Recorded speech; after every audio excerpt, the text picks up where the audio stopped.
أعوذ بالله من الشيطان الرجيم. بسم الله الرحمن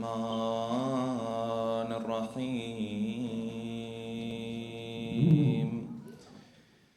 الحمد لله الذي لا يبلغ مدحته القائلون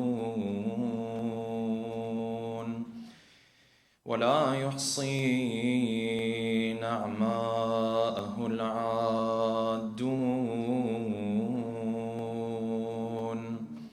ولا يؤدي حقه المجتهدون الذي لا يدركه بعد الهمم ولا يناله غوص الفطن الذي ليس لصفته حد محدود ولا نعت موجود ولا وقت معدود ولا أجل ممدود. أما بعد، فقد قال الله الحكيم في محكم كتابه الكريم: أعوذ بالله من الشيطان الرجيم. فإذا جاءت الطامة الكبرى يومئذ يتذكر الإنسان ما سعى وبرزت الجحيم لمن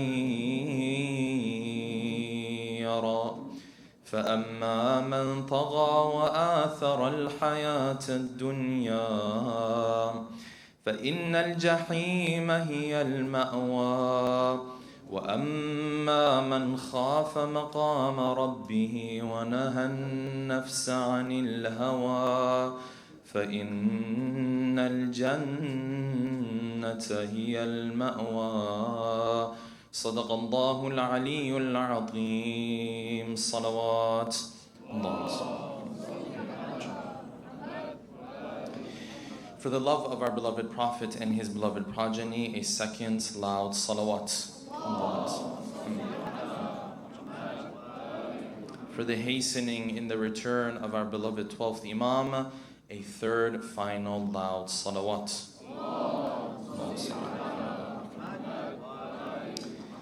Tonight the topic that we will be discussing, inshallah, is the topic of whether or not we should fear God. The question seems like a very simple question, but beneath it lie many other questions that might come to mind. The reality is that the human being, as he goes through life, experiences a host of different emotions. These emotions that the human being experiences, some of them he might feel more welcoming towards, he might want to experience. Some of them he might work hard sometimes to prevent from experiencing. Maybe if they asked a human being if he wanted to experience sadness every now and then in his life, the answer typically would be a negative answer. However, we find that each of these emotions that the human being experiences has a role to play in his day-to-day life.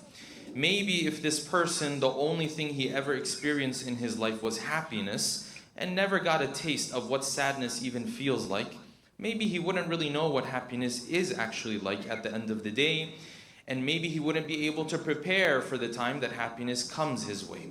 So every single emotion that the human being feels, in reality, has a role to play in his day-to-day life. If you ask people, for example, whether they would want to experience the emotion of fear, normally they would say no. Normally they would say that is an emotion that they would rather simply avoid and never have to deal with. However, when you look into our day-to-day life, you find that it is the emotion of fear that protects the human being from all of the dangers that he finds around himself. When you come home after being out all day, and before eating food or shaking hands with your loved ones and so on and so forth, you wash your hands. This is out of fear. That fear of maybe a virus, maybe a bacteria being on your hand, making you sick, making you ill, so on and so forth. When you get in your car, you put on your seat belt, that seat belt that is going to protect you in the case of an accident, In reality, that is fear that is working behind the scenes. And therefore, without fear, the human being would immediately become vulnerable to tens, if not hundreds, of dangers. Without fear, a human being would be defenseless in the face of the dangers of this world. I don't know if you've ever witnessed or experienced a child that is so young, he doesn't feel fear at all. So while the parents are at home, maybe he goes into the backyard, finds a snake or something, starts to play with the snake, starts to bring the snake into the house. The moment he brings the snake into the house, he feels like it's a toy he's playing with. Whereas the parents are screaming and running around thinking, what have you done to yourself? The reason being, he doesn't have a sense of fear yet. And so because of that, he's putting himself constantly in danger. When he wants to cross the street, the parents might look left and right 5 times each way. But this little boy could care less. He wants to skip across the street as if it's some game. Without fear, all of a sudden, all these dangers in the world become a problem in our lives, and we make ourselves vulnerable to them. This we understand. The discussion starts to become a little bit more complex, however, where when this fear that you talk about is not related and attributed to the dangers of the world that we live in, rather to a being and an entity that is not supposed to be scary or dangerous to begin with, and that is Allah subhanahu wa ta'ala. If you attribute fear to Allah subhanahu wa ta'ala, as sometimes the verses of the Quran clearly do, and we will talk about that tonight, well, the discussion becomes a little bit more complex because God fundamentally is not supposed to be a dangerous thing. It's one thing for you to tell your child, be scared of the snake, because a snake can fundamentally be dangerous. Be careful when you're crossing the street, well, because the street can fundamentally be dangerous. But Allah subhanahu wa ta'ala, the Quran seems to tell us He's not only not scary and dangerous, not only that, He's not even neutral. He's merciful and He's supposed to be there to take care of you. Hence, this raises many questions in the mind of the human being. Then why is it that the Quran speaks about fearing Allah subhanahu wa ta'ala? And because of this dichotomy and this contrast and this contradiction that comes to our minds, sometimes you'll find people who will preach the religion of Islam and the message of Islam without any concept of fear in it at all. They'll tell you, listen, what these scholars say, and sometimes they quote this hadith and that verse of the Quran, fear this, fear that. This doesn't have any root in reality. God is not a scary thing, therefore there's no need for you to be fearful of Him. Sometimes they'll go even further. They'll tell you, listen, what kind of a religion is this, and what kind of spirituality is this, where you are fearing God and doing things out of fear? If you were truly a spiritual person, you would worship God out of His love, and because you feel like He is worthy of this worship, and not because of the fear of the consequences of your deeds and so on and so forth. In fact, this is one of the main issues that atheists raise as it relates to people of faith. They say the reason why you guys do good things and stay away from bad things is not because you're foundationally good people. It's because you're scared and you're fearful. So because you're scared and you're fearful, you decide to do what? You decide to do the good things. Otherwise, if they left you on your own and there was no faith around to make you fear God, you wouldn't be doing these good things at the end of the day. So this person comes to you and says, listen, I don't believe in the type of religion that tells you to worship out of fear. This is another question that adds to the complexity of this topic.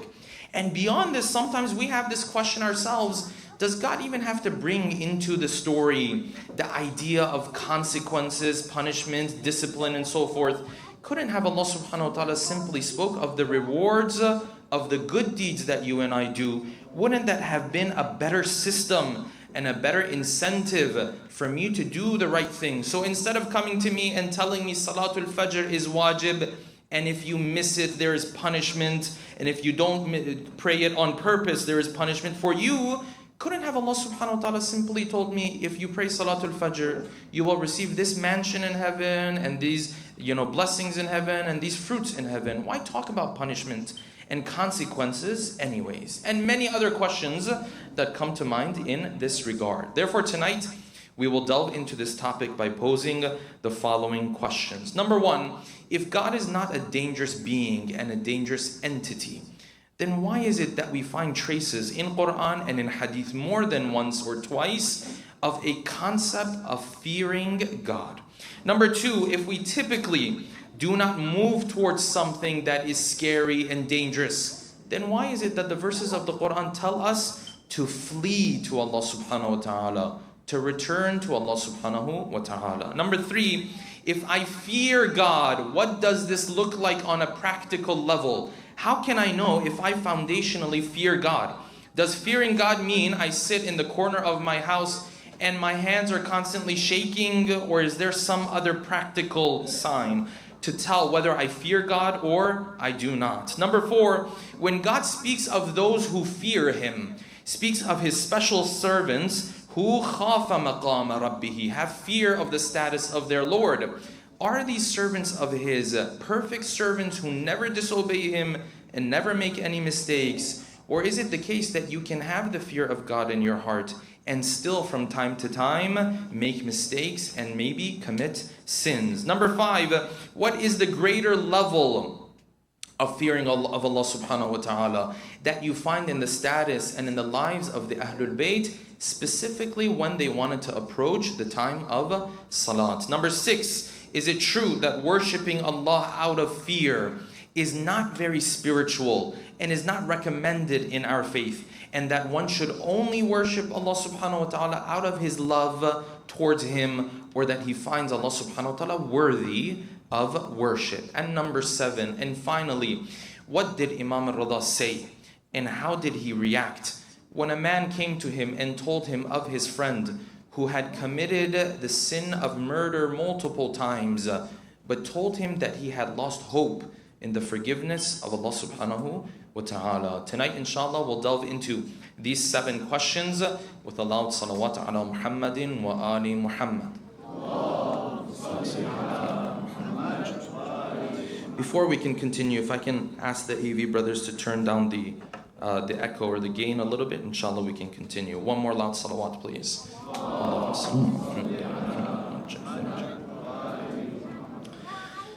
ثالثة على حب الزهراء.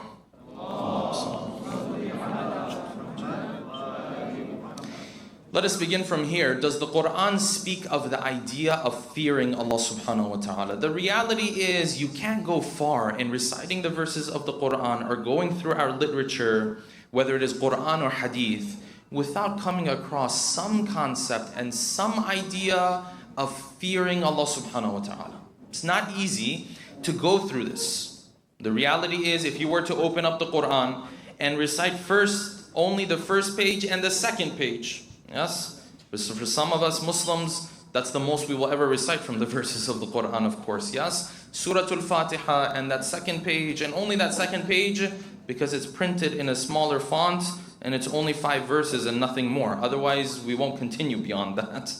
But the reality is, even if you read just page number 1 and page number 2, Surah Al-Fatiha, and the first page from Surah Al-Baqarah, immediately you come across the idea of fearing Allah subhanahu wa ta'ala.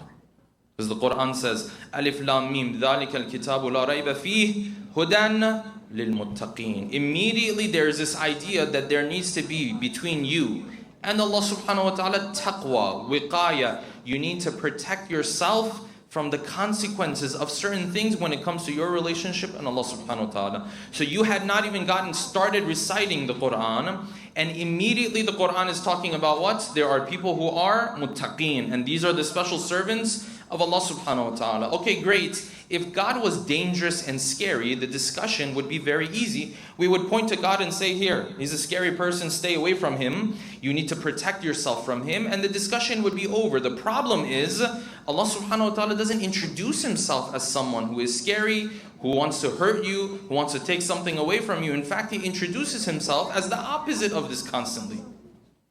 So if you look into Surah Al-Hadid, the final verses of that surah, which the narrations say the people of Akhir al-Zaman will understand the meaning of these verses better than the people of other times. How does Allah subhanahu wa ta'ala speak about Himself? He mentions different adjectives, different attributes. And one of those attributes, or 2 of them, that Allah subhanahu wa ta'ala always uses together is what? Al-Malikul Quddus. Al-Malik, the one who is powerful, the one who owns a kingdom, the one who is in charge. And immediately afterwards, Allah subhanahu wa ta'ala says what? Al-Quddus. He is the one who's holy. And the Quran has an emphasis of using these two together. You read this, hear this also at the beginning of Surah Al-Jumu'ah as well. Yes. يُسَبِّحُ لِلَّهِ مَا فِي السَّمَاوَاتِ الْمَلِكِ الْقُدُّوسِ. The moment Allah subhanahu wa ta'ala speaks about His authority, He also touches on what? By the way, this person who has authority, he is also kind, he is also compassionate. He doesn't use that authority in a wrong way. This is Al-Quddus. He's holy, He's divine. So He's not going to use that authority the way a normal king would use that authority. Okay, so then if on one hand the Quran is telling us fear Allah, on the other hand the Quran is telling us that God is not scary and He's not dangerous, well then how would we understand these 2 points at the same time? If we can please recite a salawat, please.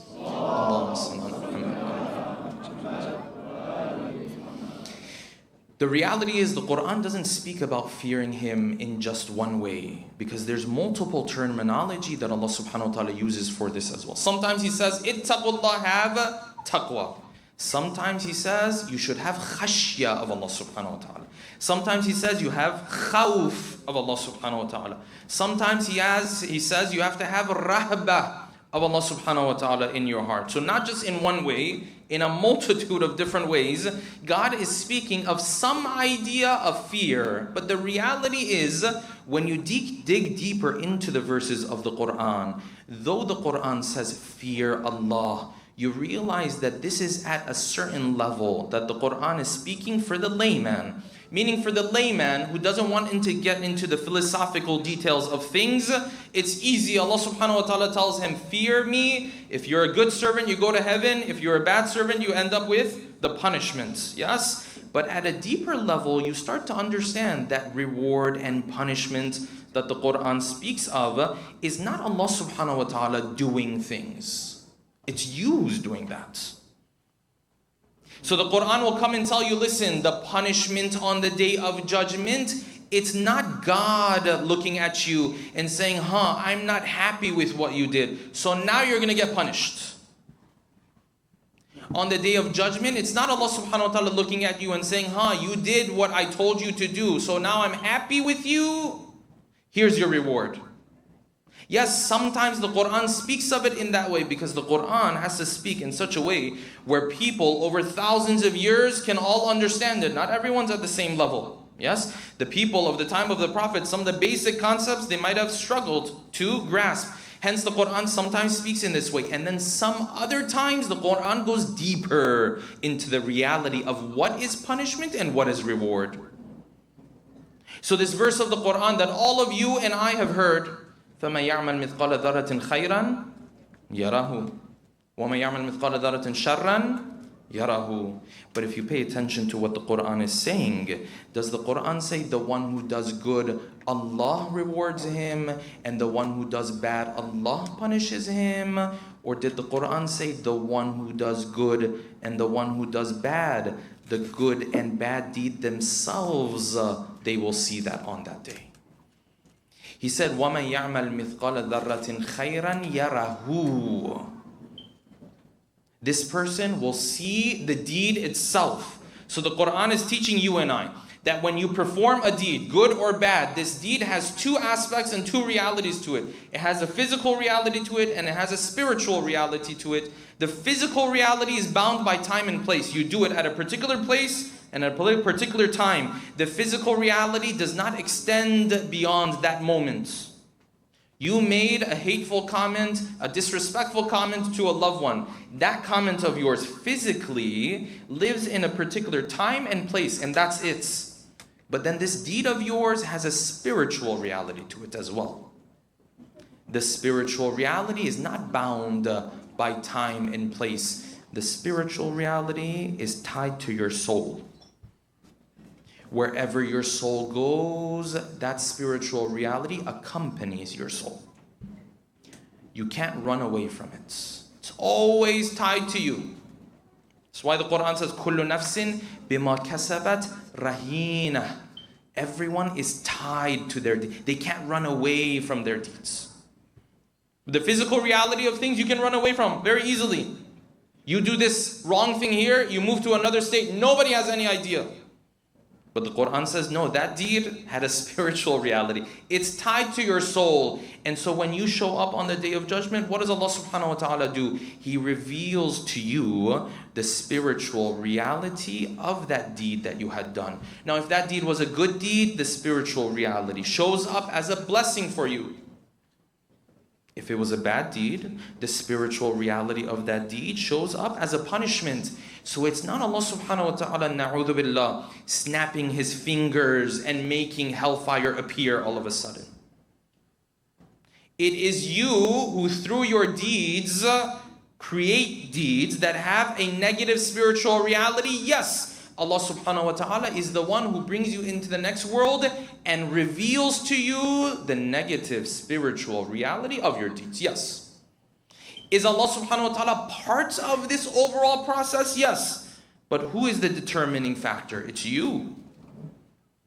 Hence, at one level, Allah subhanahu wa ta'ala says, fear me. At another level, Allah subhanahu wa ta'ala says, no, you don't have to fear me. Yes, I'm the judge who's presiding over that day where you will see the spiritual reality of your deeds. I'm that person. I'm overseeing this process. But in reality, I'm not the scary one. You're the scary one. You're the one that you have to fear. People say sometimes, should I fear Allah or should I love Allah? You should love Allah, and then you should fear your deeds. You should fear what you can do with your own free will. You should fear the spiritual realities that you can bring into existence through your deeds. But now, if the Quran is speaking to thousands of people across history and across tens of different cultures and so on and so forth, the Quran is not always going to go into all of this depth and detail. So the Quran might say, ittaqullah, yes, fear Allah, have khashya of Allah, yes, and so on and so forth. My servants are those who have ishfaq towards me. They are fearful towards me. Because Allah subhanahu wa ta'ala is part of this process. When you didn't study for your exam and you came to take the exam and then you were fearful of how the teacher was going to grade you, are you fearful of the teacher who's overseeing this process, or are you fearful of failing the grade that you're in? You're fearful of failing that grade. Yes, the teacher is part of this process. Hence, by mistake, you might sit there and say, oh, this teacher is so scary. Teacher is not scary. The principal is not scary. The law that you broke is scary. But the principal is part of overseeing this process. So you might sit there and say, oh, I just hope the principal doesn't find out. If the principal finds out, we're going to be in so much. You fear the principal, but in reality, it's because you broke the law. It's that negative effect that you have to be fearful of. Hence you find in the narrations, Imam al-Sadiq says something very beautiful. He says, listen, if you really want to understand how your relationship is supposed to be with Allah subhanahu wa ta'ala, this is what it's supposed to be like. Husnul dhanni billah, thinking well of Allah subhanahu wa ta'ala, is the following. He says, an la tarjua illallah, that when it comes to hope, you have no hope except from Allah, meaning you don't count on yourself too much. Okay, what about fear? He says, وَلَا تَخَافَ إِلَّا ذَنْبَكَ, and that you don't fear anything but your sin and your deed. Well, who made that deed into, you made that deed into the reality. Is there a concept of fearing God in Islam? Absolutely. Is it directly Allah subhanahu wa ta'ala that I have to be fearful of? If you want to become technical, no. It is your deeds that you have to be fearful of. It is that free will that you have in your hand that God knows what you might do with it tomorrow. That's what you have to be fearful of. That's what you have to keep in mind. And this is exactly why the Quran tells us something that you never hear when you are fearful of someone. The Quran says, فَفِرُّوا إِلَى اللَّهِ. Wait a minute. If I'm supposed to be scared of God, what meaning does it have, go run towards Him? When was the last time you had an enemy that you were scared of and you decided, well, I'm going to run towards him? You never run towards something you're scared of. There's never an illness that you're scared of and you say, well, let me go find where the illness is. Let me contract that illness. Yes, let me take it on. No, you run away from it. But the Quran says what? فَفِرُّوا إِلَى اللَّهِ. Run towards Allah. What does this mean? This means from the very beginning, you weren't supposed to be fearful of Him. He wasn't the main thing you were supposed to be fearful of. You were supposed to be fearful of your own deeds. But that's not normally the case when it comes to other relationships that we have and other things that we fear. Okay, great. Shaykh, I understand. I'm supposed to be fearful of the consequences of my deed. What does that mean from a practical level? Very easy. Practically, the Quran in Surah Nazi'at has told us exactly what it means to be fearful of God. Somehow, some way, some people have this idea in their mind that being fearful of God means what? You sit in the corner of your house, your hands are shaking or something. No, Allah subhanahu wa ta'ala doesn't want this fear. That's not what He's talking about. So what's the sign that I can see in my life? Do I have the fear of God in my life or not? Very easy. What does Surah Nazi'at say? فَإِذَا جَاءَتِ الطَّامَّةُ الْكُبْرَى. When the day of judgment comes, يَوْمَئِذٍ يَتَذَكَّرُ الْإِنسَانُ مَا سَعَى. Every human being starts to remember what he did. فَأَمَّا مَنْ طَغَى وَآثَرَ الْحَيَاةَ الدُّنْيَا فَإِنَّ الْجَحِيمَ هِيَ الْمَأْوَى وَأَمَّا مَنْ خَافَ مَقَامَ رَبِّهِ. But as it relates to those servants who were fearful of the status of their Lord. Okay, and what did they used to do? وَنَهَى النَّفْسَ عَنِ الْهَوَىٰ. You know what they used to do? They used to forbid themselves from doing wrong. The wording of the Quran is very delicate here. وَنَهَى النَّفْسَ عَنِ. They used to forbid themselves. Okay, they used to forbid themselves. Does that mean they never made mistakes? No, it actually means every now and then they might have made mistakes. نَهَى النَّفْسَ عَنِ الْهَوَىٰ. The only thing these guys had, the way Allah subhanahu wa ta'ala is speaking of these special servants of His, He says the only thing these guys had, you know what it was? They had enough fear in their hearts when they came across something that was wrong. They never just gave themselves a free and green light to just engage in it and don't worry about it at all. At some level, they forbid themselves from doing it. Then Allah subhanahu wa ta'ala says, if he has enough fear to this level, فَإِنَّ الْجَنَّةَ هِيَ الْمَأْوَىٰ. You know where he's going to end up? He's going to end up in heaven. How often do you see people say, it's so difficult to get into heaven. I don't know, this, that. The Quran says, listen, are you نَهَى النَّفْسَ عَنِ الْهَوَىٰ? When you come across wrong, come across sin, do you just jump into it? Or for a second, do you sit back and say, I shouldn't do this? After you do it, do you feel guilty and come back? That's as simple as that. If you're like that, you are nahan nafsa anil hawa, which means you are part of this group of khafa maqama rabbihi. Allah subhanahu wa ta'ala is not sitting there and saying, yes, go sit in the room and shake all day. No, Allah subhanahu wa ta'ala wants you that when you come across sin, you say, no, I'm not going to engage in this. Now, is it possible when you do nahi of someone else or yourself, is it possible that you or that person engages still in that deed? Absolutely. Doesn't the Quran say, Inna salata tanha anil fahsha'i wal munkar? If you pray, it will forbid you from doing wrong things. Well, I pray and I do wrong things. You pray and you do wrong things.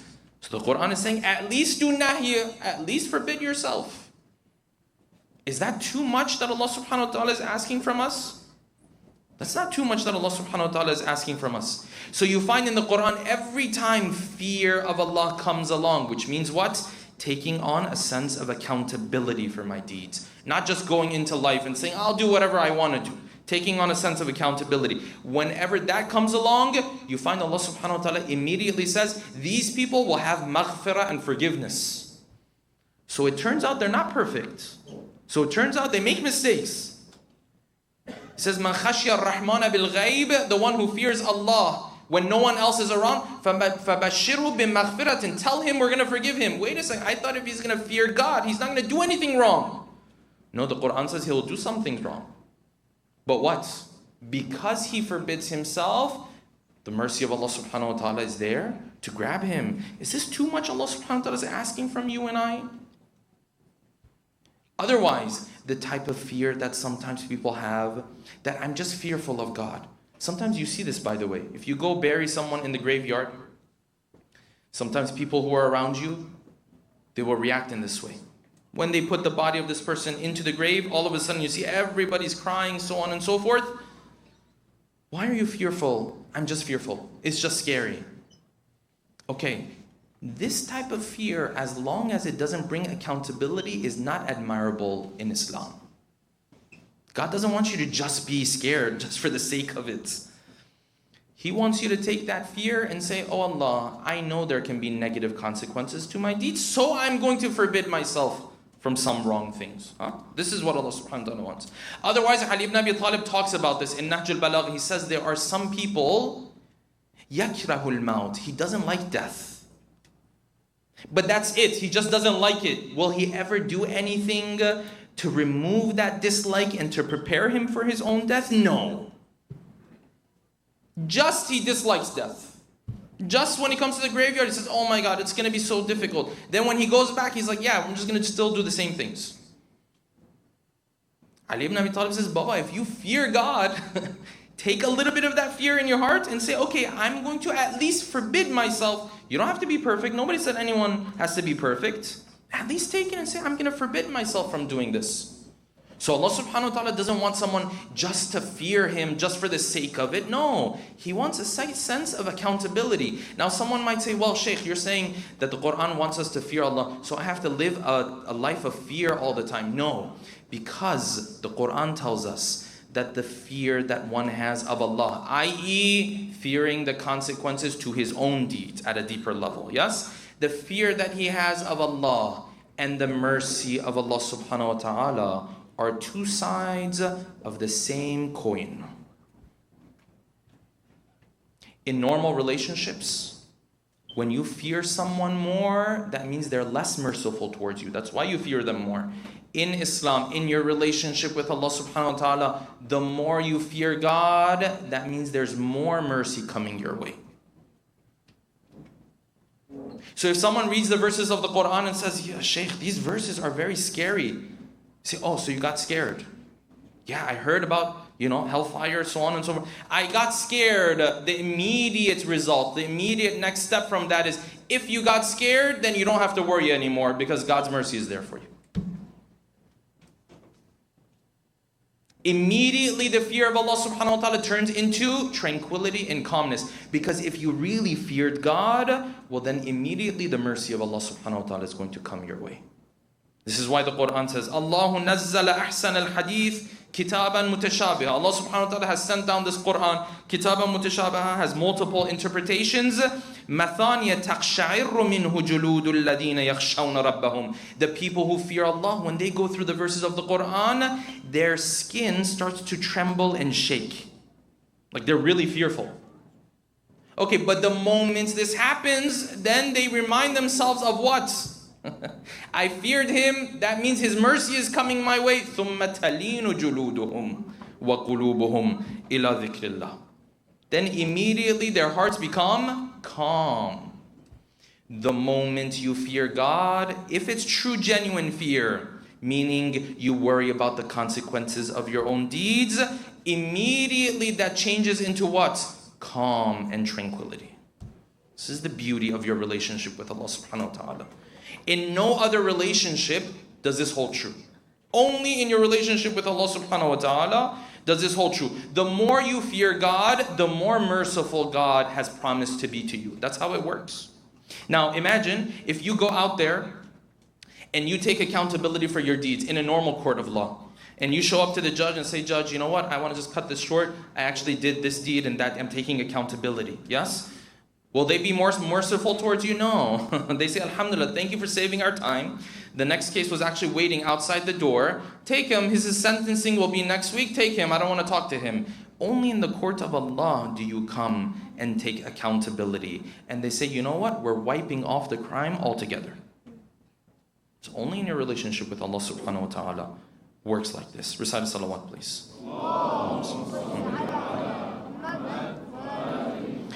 So one might say, well, Shaykh, I understand. So this fear that I have of Allah subhanahu wa ta'ala is not really from Him. It's from the consequences of my own deeds. That's what I have to be careful of. The more I fear Him, the more merciful He is going to be towards me, so on and so forth. But why, Shaykh, why go through all this trouble? Why did Allah subhanahu wa ta'ala speak about this fear? Why tell us about the consequences of our deeds? Why can't He take a positive approach? If I could count how many times I've heard this comment. Why can't God just take a positive approach? Okay, Habibi, what's a positive approach? Positive approach, Shaykh. Why can't he just sit there and say, listen, Salatul Fajr is wajib. If you pray, you're going to have grapes the size of your palm in heaven. You're going to have the best meals you can think about in heaven. You're going to have this mansion in heaven. You're going to have this. It's a positive approach. Forget about the consequences, the discipline, punishment, so on and so forth. Yes? Talk to us about the rewards. Wouldn't that be easier? It would be easier. The problem is one little problem. It doesn't work. Not with human beings, at least. And one great scholar, he draws a very beautiful analogy just to explain that this doesn't work at all. He says, listen, you know what the difference is between Salatul Fajr and Salatul Layl? It's not that one of them has a great reward and the other one doesn't have a great. They both have really great rewards. Doesn't the Quran say in Surah Al-Isra, Salatul Layl, Allah subhanahu wa ta'ala has prepared for the one who does Salatul Layl things that people have not even imagined. Okay, doesn't get better than that. But this great scholar, he says, go and ask how many people pray Salatul Layl and how many people pray their Fajr, Dhuhr, Asr, Isha, Maghrib. Why doesn't God just tell us the positive? He did. You don't listen to him. He already tried that. And out of his mercy, he speaks also of the consequences, because that's what will get you to move. Yes, he's not harsh though. He's not going to sit there and say, you make one mistake, you're done. Don't do this, don't do that. Yes, he will tell you, listen, even if you made 1,000,000 mistakes, your mercy, my mercy will still be there for you. So when Allah subhanahu wa ta'ala says, fear me, he's talking about the consequences to these deeds. There is, however, and we're going to take the discussion up a notch now. There is, however, those times where the Quran speaks about fearing Allah, and he is talking about fearing himself. Not your deeds, not none of this. When is that?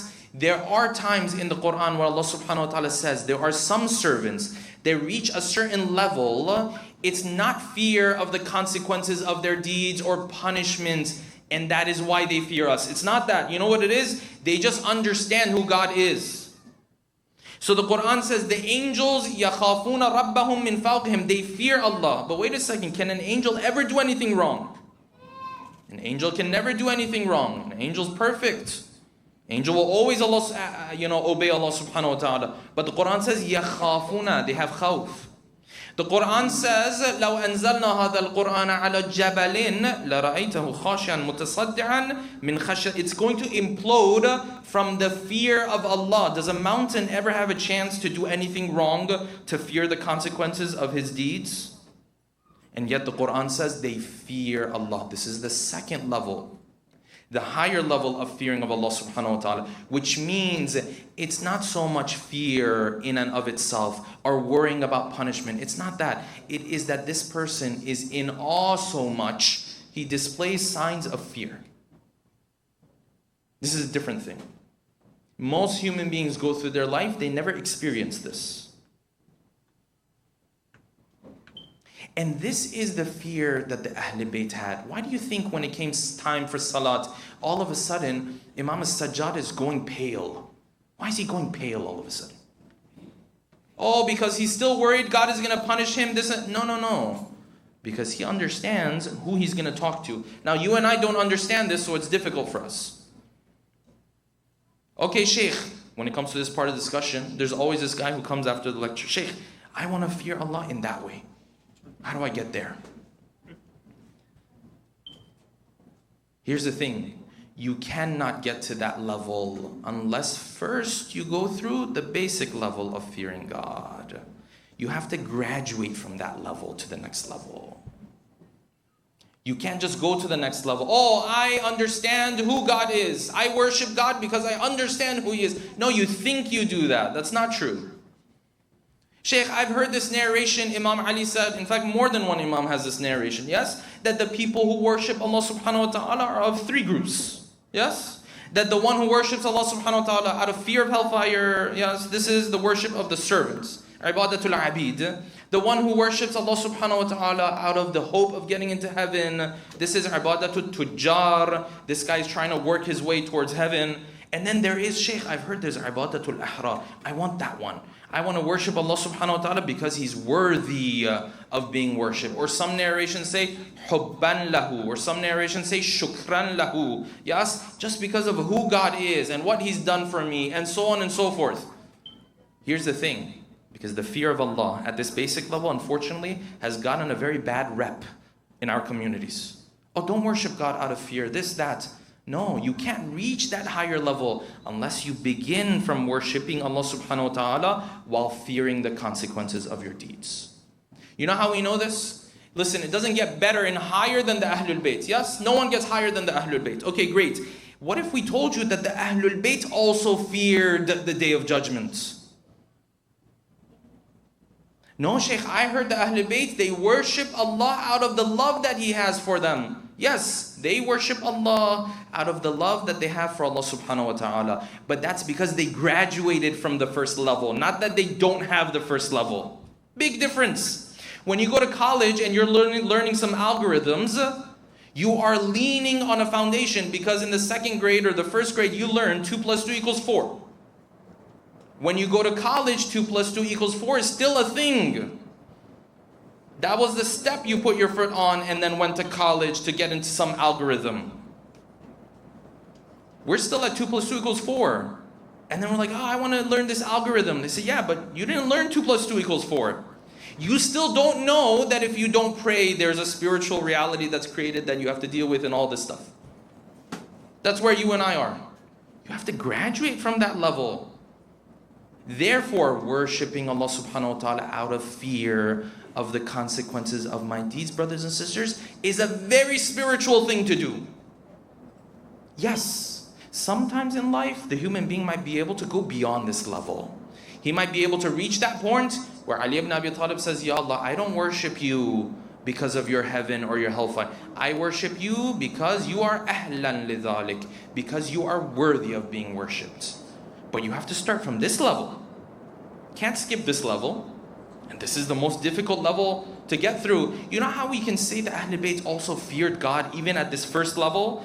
Because in the most sacrificing story of all that you read in Surah Al-Insan, what do we read? وَيُطْعِمُونَ الطَّعَامَ عَلَى حُبِّهِ مِسْكِينًا وَيَتِيمًا وَأَسِيرًا. These are the verses of the Quran, yes? And then immediately afterwards they say, إِنَّمَا نُطْعِمُكُمْ لِوَجْهِ اللَّهِ. We only do it because of Allah subhanahu wa ta'ala. لَا نُرِيدُ مِنْكُمْ جَزَاءً وَلَا شُكُورًا. We don't need any of this stuff from you guys. Immediately afterwards, what does Allah subhanahu wa ta'ala say, quoting the Ahlul Bayt? He says, إِنَّا نَخَافُ مِن رَبِّنَا. We fear from Allah, يَوْمًا عَبُوسًا قَمْطَرِيرًا. So the Ahlul Bayt had this fear, but they graduated. Yes, when you graduate, then you may not do things out of this fear. Doesn't mean you're not carrying that fear in your back pockets. You and I, we have to start from here. Stop listening to this idea, oh, it's not spiritual. You should worship Allah out of, just His love. And no. Worship Allah because there are consequences to your deeds. Inshallah, when you graduate from this level, yes, you can reach a level of humanity where you worship Allah subhanahu wa ta'ala just because of who He is. But you and I and the average person, we're not even close to that. Because even at this basic level, we don't listen to God. This is a level I have to graduate from. So the fear of Allah plays a very big role in building the spirituality of the human being. However, this same fear, brothers and sisters, if it were to go too far, then Islam also has a problem with that too. You can't get so fearful that then you sit back and you say, well, I'm a done deal. There's no more hope in me. And typically, there's times in life where this will happen. Sometimes shaitan will come to you. Specifically, if you're struggling with the same sin over and over again, he'll come to you and say, listen, Baba, it's over. Just stop trying. You're embarrassing yourself. Now, people are saying this person one time, he started praying, then he stopped praying, and now you want to start praying again? Is that what you want to do? Yeah, that's what God expects from him. But this is how shaitan says it. You did this already once. Now you went back on your own word. Now you're going to go back and pray, make another promise to God again? Yeah, I'm going to go back, make another promise to God again. That's what I'm so. What do you suggest? Just stay in this sin? Is that a better way out of this? This is what shaitan will tell. Therefore, Imam al-Sadiq has a beautiful line. He says, "Urjullaha raja'an." Have the type of hope in Allah, but don't take it too far. La yujarri'uka ala ma'asih. Don't let that hope take you so far that when you come across sins, you say, it's not a big deal. Let's just do it, move on. And he says, have fear of Allah. Khifatan, the type of fear, la yu'yisuka min rahmatih, that never makes you lose hope in His mercy. It's interesting. There are people, brothers and sisters, committed much greater sins than you and I. And when the Imams came across them, they said, okay, you did these terrible things. You have to get up and start making up for them. You have to make amends for them. But you can't just lose hope. Sins that you and I will never commit in our lives. Never. There's a companion of Imam al-Rida. He said, I have a friend. He knew Imam al-Rida on one side. On the other side, he had a friend who worked for Harun al-Rashid. Yes? Sometimes you come across people, they're extroverts like this. They know everyone, everywhere. I don't know if you have friends like this. He always knows a guy for something. So he knew on this hand, Imam al-Rida and all of this. On the other hand, he had friends who were working for who? Were working for Harun al-Rashid. He says, one day I came to my friend who used to work for Harun al-Rashid. It was the month of Ramadan. I saw in the middle of Ramadan, he's having a feast. He doesn't care. I turned to him, I said, Fulan, today's Ramadan, you can't be eating like this. He said, listen, my situation has gotten so bad, you don't even have to worry about me anymore. I'm a done deal. He said, no, but you should still fear Allah, try your best, stay away, so on. He said, no, listen, you don't know who I am. I've done things, if I tell you, you'll also look at me and just write me off. Just let me be. Don't worry about me. He insisted. His friend who worked for Harun Rashid started to tell him. He said, listen, let me tell you my life story. You know what happened? I used to work for Harun Rashid. As part of this working that I used to do for Harun al-Rashid, one day Harun al-Rashid came to me. He called me to his courtyard and he asked me to profess to him my loyalty. So I stood there in front of him. I said, "O Khalifa, I am fully loyal to you." He looked at me. He said, "Great, wonderful, you can go now." I started to go home. As I was on my way to home, all of a sudden I saw he sent one of the workers. He said, "Come back, Harun al-Rashid wants to see you again." Wants to see me again. I was just with him. He wants to see you again. He said, I came back into the courtyard. Harun al-Rashid said, why don't you profess your loyalty to us? He said, "Oh Khalifa, all of my loyalty, everything that I have belongs to you. And I'm telling you this is true." He said, "Okay, great, go." He says, I went towards my home. Before I could get home again another worker came. He said, "Harun al-Rashid is calling you, come back." I was just with him. "Come back, he wants to see you again." This time I realized Harun al-Rashid is not pleased with the level of loyalty that I'm professing to him. He's expecting more from me. So then this time I went and I sat in front of him. He said, "Profess your loyalty to us." He said, "Listen, I'm willing to do anything for you." He said, this is good. He said, "You're not going home anymore." I said, "Why?" He said, "I have a duty for you. I have a task for you." He said, he sent me with his workers to a prison. I went into the prison. This worker turned to me. He said, "The Khalifa said, when I get you here, you're responsible of putting an end to the life of these people who are in the prison. He wanted you to take care of this." He says, I was completely ignorant of the presence of Allah. I started. I took the life of one person, 2 people, 3 people. I continued. It came to this old man. This old man looked at me. His hands were shivering. He just said one line to me. He said, "Listen, we are the children of the Prophet. Our lineage goes back to the Prophet. What would you respond to the Prophet on the Day of Judgment if he said that you killed my children?" I said, this shocked me. But I was already so far in, I couldn't do anything about all these lives that had been lost. I left the old man. Everyone else, I had already killed them. He told this to his friend.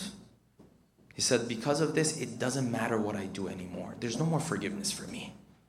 I've killed people in cold blood. I'm done. This friend of his came to Imam al-Rida. He said, "Ya Imam al-Rida, Ya Abul Hasan, this is what my friend told me. You know what Imam Rida told him? Imam Rida told him he's done some of the worst sins that a human being can do, but he still cannot lose hope in the mercy of Allah. And then you and I, brothers and sisters, there is a sin we struggle with, we go back to it over, and then we say, is Allah going to forgive me this time?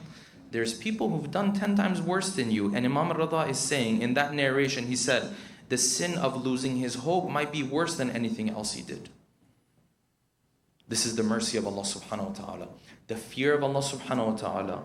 Doing things out of the fear of the consequences of my deed is a very spiritual thing to do. It is definitely part of our literature. It doesn't mean God is scary fundamentally. It means you are fearful of who you might become yourself. And if someone continues down this path, then he might reach a point sometime where in this life, he is so in awe of Allah subhanahu wa ta'ala that he has a glimpse of the type of fear that the Ahlul Bayt had in their hearts of Allah subhanahu wa ta'ala. That inshallah we're bringing tonight's talk to an end. Let us take a moment to recite Surah Al-Fatiha for all of your marhumin and marhumat with a loud salawat ala Muhammadin wa ali Muhammad.